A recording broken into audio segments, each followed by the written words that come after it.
First, let's start with our top story. Major blow, surprising revolt, political bomb. Just some of the ways an unexpected setback for Angela Merkel is being described today, fueling speculation that after 13 years, major cracks are forming in her coalition. Well, the German Chancellor had handpicked Volker Kauder to lead her centre-right coalition, but in a surprise move last night, members of her party voted against him. Instead, they chose challenger Ralph Brinkhaus, and here's what Merkel had to say afterwards. Das ist eine Stunde der Demokratie, in der gibt es auch Niederlagen und da gibt es auch nichts zu beschönigen. Aber trotzdem möchte ich, dass die CDU-CSU-Bundestagsfraktion erfolgreich weiterarbeitet und deshalb werde ich Ralph Brinkhaus, wo immer ich das kann, auch unterstützen. Well, she's almost, shrugging it off there, almost as if it's not a big deal. But how big of a deal is it? David, I'll go to you. Is the media making a big deal using all these strong words? Well, the election of Ralph Brinkhaus yesterday was a surprise, not only for the political landscape in Berlin, but also for our own parliamentary party. But on the other hand, change is something normal in democracy, also in internal parliamentary party democracy. So Ralph Brinkhaus might bring some new ideas, some fresh ideas and new action to our parliamentary work. But he made very clear that he fully backs Angela Merkel as a person and also her policy. And Ralph Brinkhaus has served as Vice Deputy Leader under Volker Kauder the last few years, so I think it's not that exciting as some journalists believe it might be. But he hasn't been overly critical of Angela Merkel, that is true, of her policies, that is true, but he is open to the ideas of the opposition. James, what is your reading of this surprise I think move? Basically anyone who underestimates Angela Merkel is a fool. I think she's proved herself to be a great survivor. I don't think you can underestimate the extent to how some politicians here in Brussels have had it in for Mrs. Merkel ever since she opened the borders to the migrants.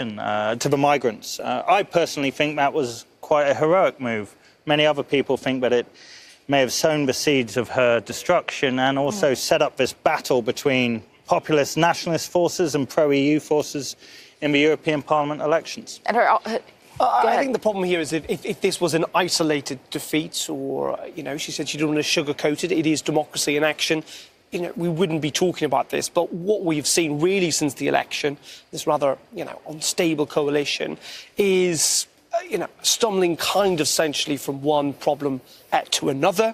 That is not good. And when you've been around for 13 years, you do start to, no matter how good you are, no matter how powerful you have been in the past, you start to move into that almost lame duck stage where you kind of events spiral beyond your control. And there is a sense, I feel, that we're now in that situation in Germany. Well, let's get more of a sense of what is actually happening in Germany. Let's get perspective from there, from Politico's chief Europe correspondent, Matt Karnichnik, joining us from Berlin. Matt, is this really the beginning of the end for Angela Merkel? Well, I think there's no doubt that it's a major defeat for her because she had a hand-picked person that she wanted to lead the group, the same man who'd led it for the past 13 years and who, in fact, had been her deputy at one point when she held that position. So I think that there is really no question here that this is a major defeat for Merkel. And the real question is how much longer can she hold on as she faces a number of other challenges in the coming months, with the election in Bavaria coming up in mid-October and another one in the state of Hesse. And then she herself will face election within the party in December when the CDU holds its party congress. So I think that Merkel is on the ropes at the moment. And as was said previously, she is a survivor, but she's had so many crises with this new government. If you think back to just the last few months, with the coalition that she put together with the Social Democrats almost collapsing on a couple of occasions, mainly due to the type of infighting that we've seen over the past couple of days. So I think that there's no doubt that this is the beginning of sort of maybe the gradual end of Merkel, but she's no longer the sort of unquestioned leader of Germany that she has been for a long time. All right, thank you for that, Matthew Karnichnik, Politico's chief Europe correspondent. They're talking to us from Berlin. So I'd like to put this question. I think you raised that idea earlier. Is it really so bad if Merkel is no longer at the helm?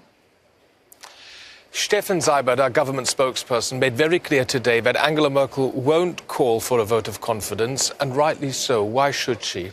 she has the full support of her political party and the CDU-CSU group. Ralph Brinkhaus was very clear yesterday evening and also the whole of today.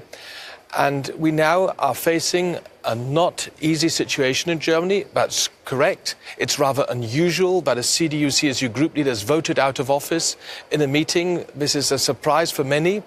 But what we have to do now is concentrate on the enormous challenges we are facing in Germany. And if we do that, housing, nursing, pension, the health system, many other issues, then we can regain the confidence of the voters. David, I'm sorry, I'm going to have to jump in. I mean, you talk about the enormous problems in Germany. I mean, things aren't going that great in Britain. Theresa May has been going from crisis to crisis to crisis, and she keeps clinging on. I mean, I look at Germany and I think you've got it easy. I don't think this is a crisis for Angela Merkel. I don't think you guys know what a crisis is. Well, that's why I just heard, I agreed with most of what you said, but I certainly wouldn't use the term lame duck for Angela Merkel. That certainly isn't true.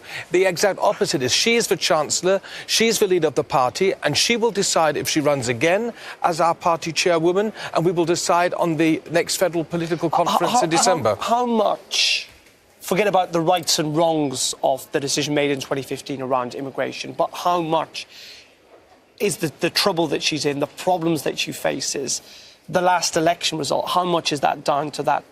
All right, I'll give you 30 seconds to answer that, David. Well, the last election result wasn't easy, and we would have liked to have had another coalition with the Liberals and the Green Party, but the Liberals ran away, so we had to continue the Grand Coalition.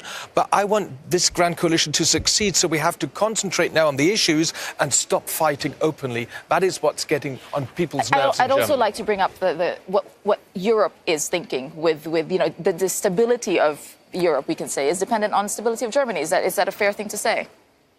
I think that's undoubtedly true, and clearly Angela Merkel has been, not just a powerful figure in Germany, but the most powerful figure in Europe over the last, decade or so.